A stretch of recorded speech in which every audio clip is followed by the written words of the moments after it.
this event we are organizing because we thought that we have been trying to find out solutions to the social challenges that we face through the different models of engagement that we have. But then there are challenges that we have not been able to solve, right? And we thought, why not we invite people with whom we engage in different forms and manner. They are experts in their own way, and they have rich experience of the challenges that they are facing and the solutions that they have demonstrated, right? And then bring all of them together and see, okay, in spite of so many efforts, we still have significant challenge in the country to deal with as far as social change is concerned. What is it that all of us as practitioners and experts can bring in together and then help the community grow and develop? I think that's the idea with which, and it kind of coincides very nicely with the 25th year of CMS, and we thought what better way to actually dedicate the opportunity and the event together. Very nice. Shall maybe I can share some of my experiences with the... Yeah, I think I know that you were one of the pioneers in the fisheries sector, and you have done tremendous work. There's so much of rich experience, not nationally but internationally.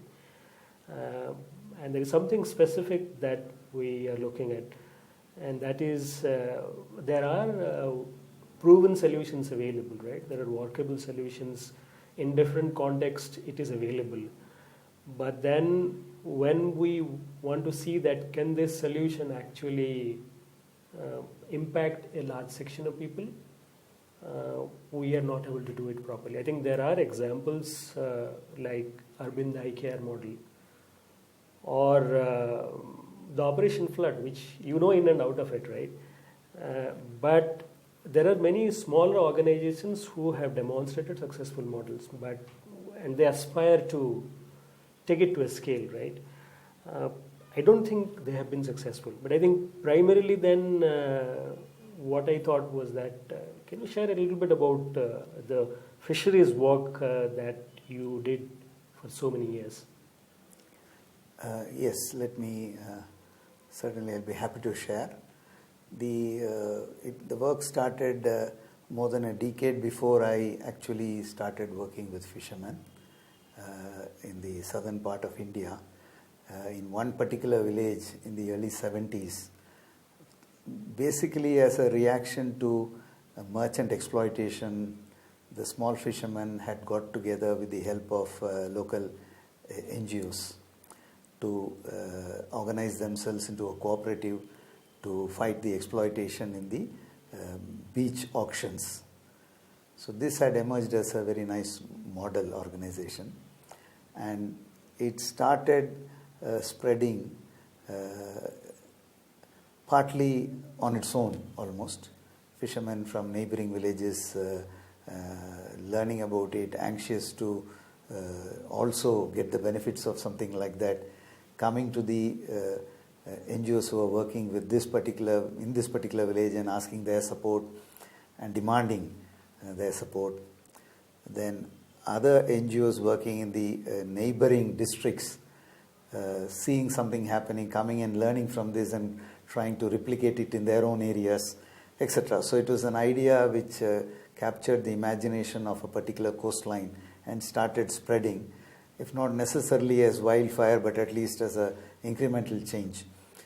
And they reached a stage where they realized that they have enough mass to go one step higher in terms of getting benefits of cooperation, and formed a federation.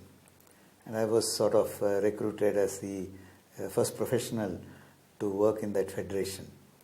So in a sense, my entry was itself the result of an organic scaling up process that was taking place in the sector at that point in time, and a plan and also a feeling that this should be now further enhanced in a big way. So this is how the thing started, and we, in many ways, we grew over a period of time and covered a much longer part of the South Indian coastline. But the challenges were many because there was a certain diversity within the sector in terms of fishing technology, in terms of markets, and also in terms of culture of people. So a very strong standardization was something that we were never able to achieve. So that we had to live with a fair amount of internal variation in many of the processes and this thing, which did weaken us a little bit. That was one of the problems we had in scaling up. We also had problems of the fact that this fishing sector, the small-scale fishermen we were particularly working with, are in competition among each other and also with bigger players. So the coming of mechanization of fisheries in a big way, large boats took away bulk of the catch. So trying to sell fish of the small fishermen and get the best price became very difficult because the bulk of the catch anyway goes to the larger players and they have a bigger say in the market. So our ability to control some of these factors was limited. So when you are working in a common pool resource, we are working in competition with each other, it becomes sometimes very difficult. We also ran into competition with the state agencies, which picked up this model and wanted to also replicate, and then started pumping in money. So discipline that you build in terms of ensuring that there is self-reliance, people paying for all the services, repaying loans and time, all these start become difficult to maintain once you have a free flow of funds from state agencies who don't appear to be even very serious about self-reliance or recovery of loans and so on. So many such challenges have come up for the growth and expansion process. Of course, technology change was also another major problem we have to work out through. But in our case, we actually were successful that we were there at the right time and right place. So when the fishermen started using motors and new technology to improve their lot, we were there at the cutting edge. We actually helped them make that transformation. So actually technology became subsequently the differentiator between us and the other agencies which came to work with fishermen. And we finally found better scale in technology than in marketing. In fact, that was one of the counterintuitive things, that we thought that more fishermen coming together, the greater will be the marketing clout. But we found that it was not all that easy, because not all the fish can be aggregated and sold in urban markets or distant markets. A lot of fish is sold locally. So the economy of scale in marketing is actually quite good for a village co-op than for an apex body. So it's only in technology that we suddenly found, and in input supplies, that we found the economies that justify an apex body, which can then also promote the model in other areas. So it has been an ongoing process, but the changes in the external environment, decline in fish availability, the changes in the market structure, some of these over time have also created big problems in our ability to stabilize the model and take it forward.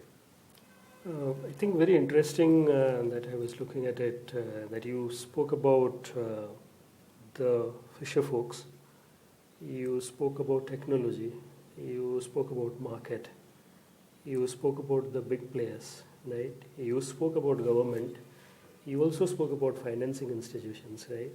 And how each one influenced the work that you did.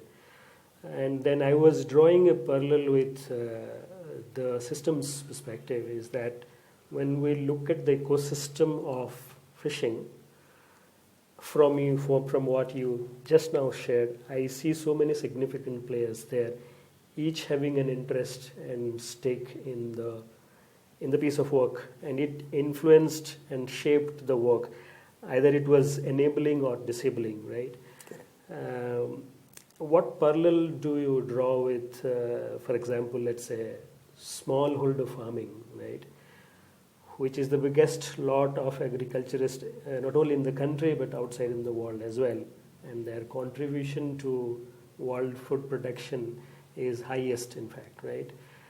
And they operate in a very tough environment, which is like, if I just give one example, is that most of them operate in rain-fed conditions, right? Extreme dependence on natural forces, extreme dependence on rain, and with the climate changing, rainfall becoming erratic, the intensity of light changing, the challenges are actually compounded, right? What parallel do you draw when you look at the small fisher folks and the smallholder farmers?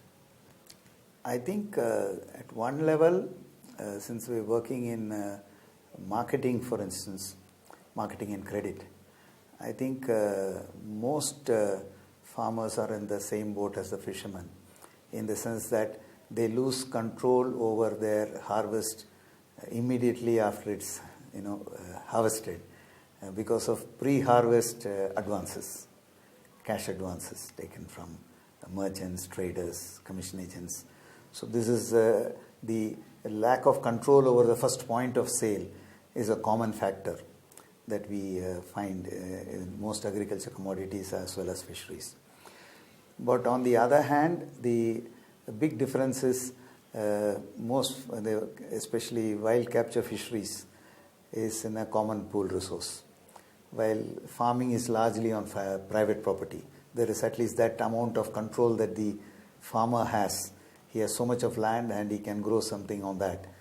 A fisherman, on the other hand, may own a big boat or a small boat, but the resource is something on which he has no control.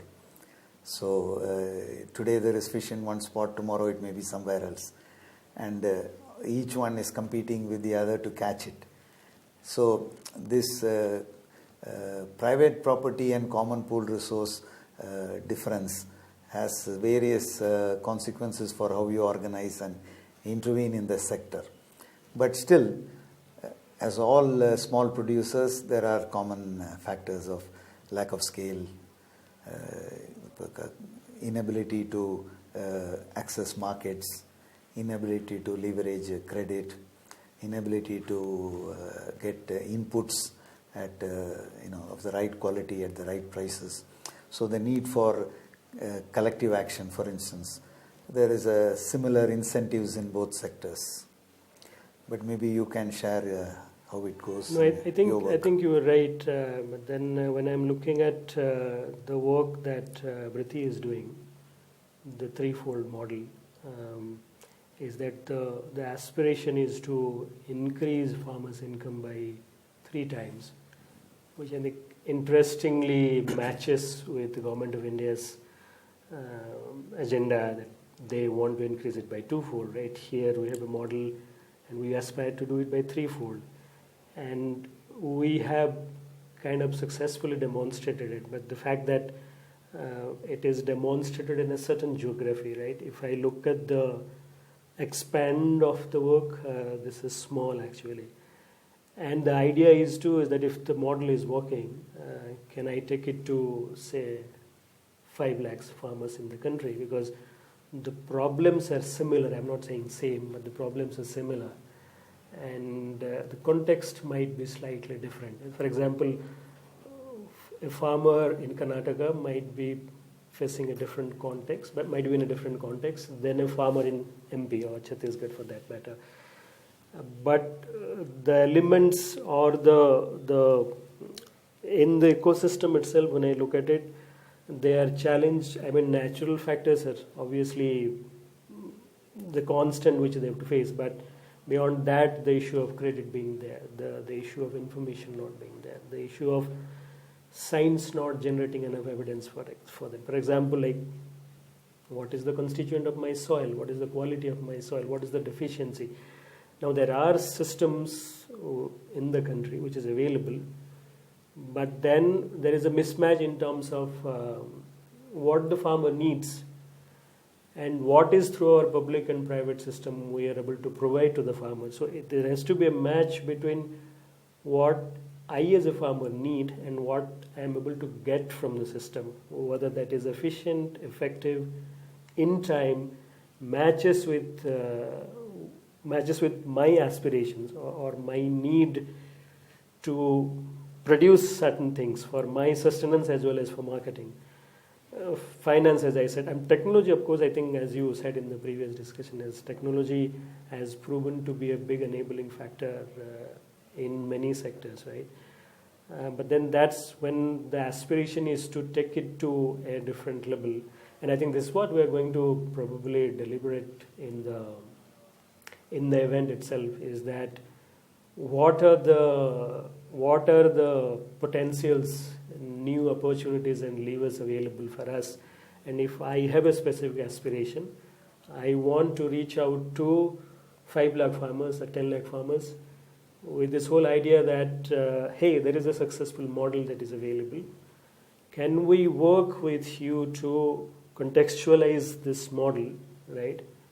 And you can actually earn 3 times of what you are earning right now. It's a challenge, and that is where we are so eagerly looking to professionals like you, and we want to dig into your experience, maybe bombard you with questions, because the idea is to get that knowledge out. And I think then you are in a position to ask us tough questions, right?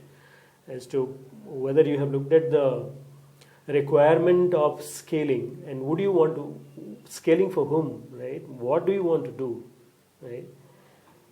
Do you really want to scale up the organization? Or you want to say that the impact has to be at a population-wide impact, right? A population scale impact. Is that the scaling? Do we benefit more people, or do we just grow in size in organization or in program? I think that's the idea with which we have invited all of you, and I'm so excited that you are here. You're able to spend some of your time with us. Definitely, the aspiration for the event is that we get to hear you, we get to listen to your tough questions, and we try to answer that. And then identifying the elements onwards, we design a solution with all your help and inputs for a slightly longer duration, where we actualize that, where we implement it and see what are the challenges we are facing. And obviously there will be a lot of learning churn out from this, saying that questioning our own understanding, knowledge of what we have done with farmers, or for example you have done with fisher folks. Thank you very much. Thank you very much for coming and agreeing to spend that time and energy with us. I'm also very thankful for this opportunity, because certainly we are always learning, and to this cross-sectoral, cross-cultural learning is always very, very exciting and useful. Thank you.